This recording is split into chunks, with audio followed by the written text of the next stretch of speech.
Muito bom dia, boa tarde, boa noite. Conforme eu falei no nosso último encontro, o tema de hoje será: por que eu ainda continuaria lendo jornal impresso? E também, conforme eu falei, esse meu canal de YouTube, esses vídeos, eles são baseados, né? Esse canal de YouTube é baseado, é espelhado no meu blog, né? Que é saber.blog.br, www.quersaber.blog.br.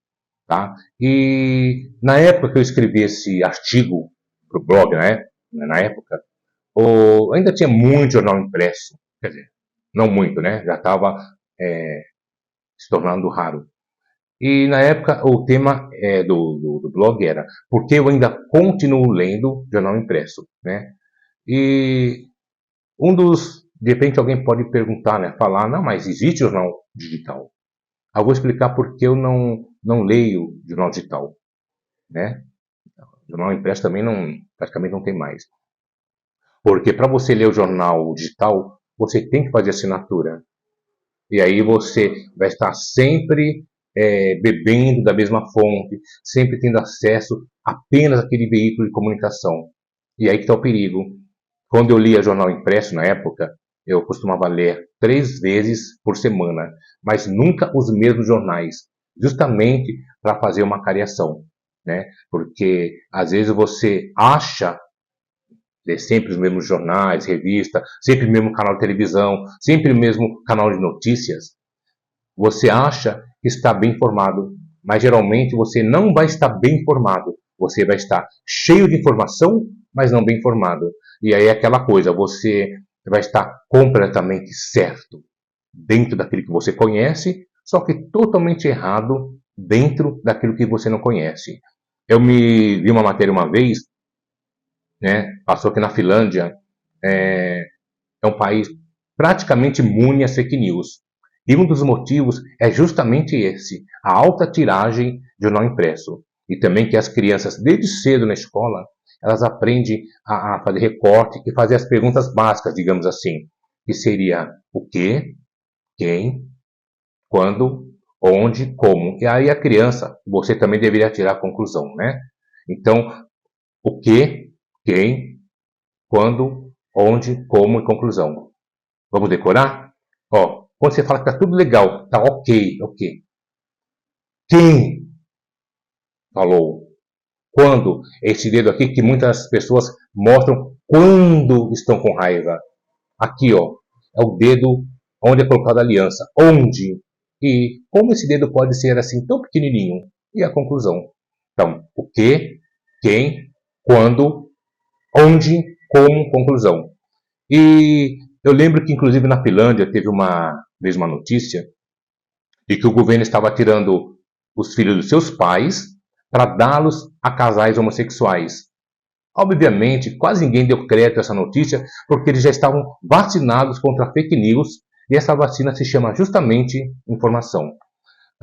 O que aconteceu, é que na Finlândia, realmente, quando a denúncia de maus tratos às crianças por parte dos pais, o governo realmente tira aquela criança dos pais, leva para um lar de adoção e essa criança pode ou não ser dada, né, ou doada a casais homossexuais. Não que o governo estava tirando as crianças dos pais, né, para dá-los ou doá-los a casais homossexuais, tá bom? O que conta é o bem-estar da criança. Eu lembro também que em Portugal teve uma matéria, né, uma TV muito famosa, veiculou a notícia de que pastores de uma determinada igreja estavam fazendo tráfico de crianças. Posteriormente, isso foi desmentido. Inclusive, a repórter foi afastada ou demitida e descobriu-se o quê? Que ela havia pago para uma mulher para falar coisa que não existia. Quer dizer, não tem nada oculto que não venha a ser descoberto. Eu me lembro que em 2006, se eu não me engano, eu fui fazer uma coletiva com o então presidenciável Geraldo Alckmin. Ele foi para o segundo turno disputar a presidência com Lula, que acabou ganhando. E quem trabalha em televisão sabe como que é. Aquele estresse para você pegar a matéria, você tem que chegar, sei lá, colocar seu tripé, a câmera numa posição privilegiada, procurar fazer isso.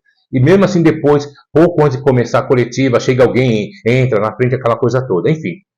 E na época, eu estava vendo tinha um dossiê contra o PT. E foi perguntado, entre outras coisas, por Geraldo Alckmin, se ele chegou ao segundo turno. E quando ele foi para o segundo turno, dizem, nem o próprio partido dele acreditava que ele chegaria ao segundo turno, mas chegou. Perdeu, mas chegou. E aí foi perguntado, né, tinha um dossiê contra o PT na época, se ele chegou ao segundo turno devido ao dossiê contra o PT. Ele falou, não, eu cheguei ao segundo turno porque a minha equipe é competente. Tá bom. Aí terminou as perguntas e tal, a gente desceu, né, para o nosso carro, para ir para a emissora. Foi quando a repórter pediu para colocar a rádio, sintonizar numa determinada rádio que ela queria ver a notícia, né, o que estavam falando sobre a coletiva, porque geralmente o rádio chega primeiro que a televisão. E aí eu fiquei meio chocado, porque a repórter falou justamente o contrário do que o Alckmin falou. Ela falou que ele disse que chegou ao segundo turno devido ao dossiê contra o PT. Ele não falou isso. Ele falou que foi devido à competência da equipe dele. Alguém pode falar, mas ela se enganou. Não, não foi engano, acho que foi proposital. Por quê? Porque entrou nessa matéria dela, ou entraram 3 perguntas e 3 respostas. Na primeira, ela falou, perguntado sobre isso, Geraldo Alckmin respondeu. Aí entrava o áudio dele. Na segunda pergunta, idem, entrava o áudio dele. Só que nessa terceira pergunta, sobre o dossiê, ela falou, perguntado sobre o dossiê contra o PT, né? Se ele chegou ao segundo turno devido a esse dossiê, a ela respondeu. Ele respondeu sim, ele chegou ao segundo turno devido ao dossiê contra o PT. Quer dizer, e se a pessoa está acostumada a ouvir só um tipo de um veículo de comunicação, ela vai achar que aquilo é verdade, tá bom? Então, você tem que ter muito cuidado com o que você lê, tá bom? Então, só para terminar, tem uma frase aqui muito interessante para terminar. Olha só o que está escrito. Examinai tudo, retende o bem. Ou, dependendo da tradução, mas ponham à prova todas as coisas e ficai com o que é bom. Isto está em 1 Tessalonicenses 5:21. Tá bom?